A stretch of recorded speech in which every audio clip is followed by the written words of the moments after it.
విద్యుత్ కమిషన్ పై కేసీఆర్ దాఖలు చేసిన పిటిషన్ పై ఇవాళ హైకోర్టు తీర్పు వెల్లడించనుంది. దీనిపై ఇప్పటికే వాదనలు పూర్తయ్యాయి. తెలంగాణ చీఫ్ జస్టిస్ అలోక్ అరాదే ఇవాళ తీర్పు ప్రకటిస్తారు.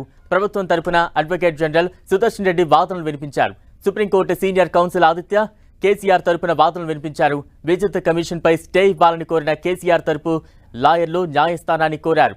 తాజా అప్డేట్స్ అందించేందుకు మా ప్రతినిధి సునీల్ సిద్ధంగా ఉన్నారు. సునీల్, మాజీ ముఖ్యమంత్రి కేసీఆర్ దాఖలు చేసినటువంటి పిటిషన్పై ఈరోజు హైకోర్టు తుది తీర్పు కూడా ప్రకటించే అవకాశం ఉంది. ప్రధానంగా ఈ పిటిషన్ అసలు అర్హత ఉందా లేదా అన్న అంశాలపై కూడా ఇప్పటికే అటు కేసీఆర్ తరపు న్యాయవాది సుప్రీంకోర్టు సీనియర్ కౌన్సిల్ సంబంధించిన ఆదిత్య సోంది ఇప్పటికే తమ వాదనలు కూడా వినిపించారు. మరోవైపు తెలంగాణ రాష్ట్ర ప్రభుత్వం తరపు నుంచి అడ్వకేట్ జనరల్ సుదర్శన్ రెడ్డి కూడా తమ వాదనలు కూడా వినిపించారు. అయితే ముఖ్యంగా కేసీఆర్ తరపు న్యాయవాది ఈ విద్యుత్ కమిషన్ నియమించడాన్ని సవాల్ చేయడం జరిగింది. అసలు కమిషన్ నియమించడం పూర్తిగా విరుద్ధంగా నియమించారు. కమిషను ఏకపక్షంగా వ్యవహరిస్తుంది. ఇప్పటికే అనేక సార్లు ప్రెస్ మీట్లు పెట్టి కమిషను కేసీఆర్ని దోషిగా చూపే ప్రయత్నం చేస్తుంది.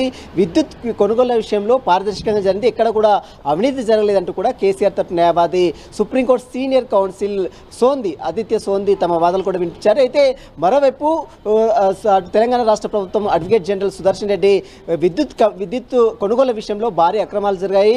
ఏకంగా సాక్షాత్తు విద్యుత్ శాఖ మంత్రిగా గతంలో పనిచేసినప్పుడు జగదీశ్వర్ రెడ్డి అసెంబ్లీలో కమిషన్ ఏర్పాటు చేసుకోండి అని సవాల్ చేశారు. కానీ ఇప్పుడు మళ్ళీ కమిషన్ ఎందుకు ఏర్పాటు చేశారని చెప్పడం విడ్డూరంగా ఉందంటూ కూడా ఇప్పటికే సుదర్శన్ రెడ్డి తమ వాదనలు కూడా వినిపించారు. విద్యుత్ కొనుగోలు విషయంలో ఛత్తీస్గఢ్ నుంచి విద్యుత్ కొనుగోలు చేశారు. ఇందులో భారీ అక్రమాలు జరిగాయి. దీనిపై కమిషన్ తెలంగాణ రాష్ట్ర ప్రభుత్వం కమిషన్ ఏర్పాటు చేసింది. కమిషన్ జస్టిస్ ఎల్ నరసింహారెడ్డి నేతృత్వంలో కమిషన్ ఎంక్వైరీ కొనసాగుతుంది. ఇప్పటికే కేసీఆర్కి నోటీసులు కూడా జారీ చేసింది. ఆ నోటీసులకు రాకుండా అంటే హాజరు కాకుండా ఈ విధంగా కోర్టుకు రావడం ఇదంతా కూడా పూర్తిగా వ్యతిరేకిస్తూ కమిషన్ సంబంధించిన దానిపై కూడా పూర్తిగా అటు సుదర్శన్ రెడ్డి తమ వాదనలు కూడా వినిపించారు. దీనిపై 20 కోర్టు తీర్పు రిజర్వ్ చేసింది. ఈరోజు తుది తీర్పు కూడా 10:35 ప్రాంతంలో జస్టిస్ అలోక్ అరాదే తుది తీర్పు కూడా ప్రకటించే అవకాశం ఉంది. మరోవైపు ఎల్ నరసింహారెడ్డిని ఈ విషయంలో అంటే ఈ పిటిషన్లో ప్రతివాదిగా చేర్చడం పట్ల అటు రిజిస్ట్రీ కొంత అభ్యంతరం కూడా వ్యక్తం చేయడం జరిగింది.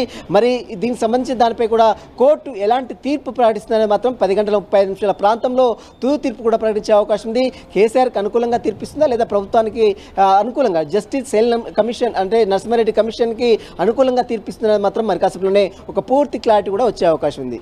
Thank you Sunil.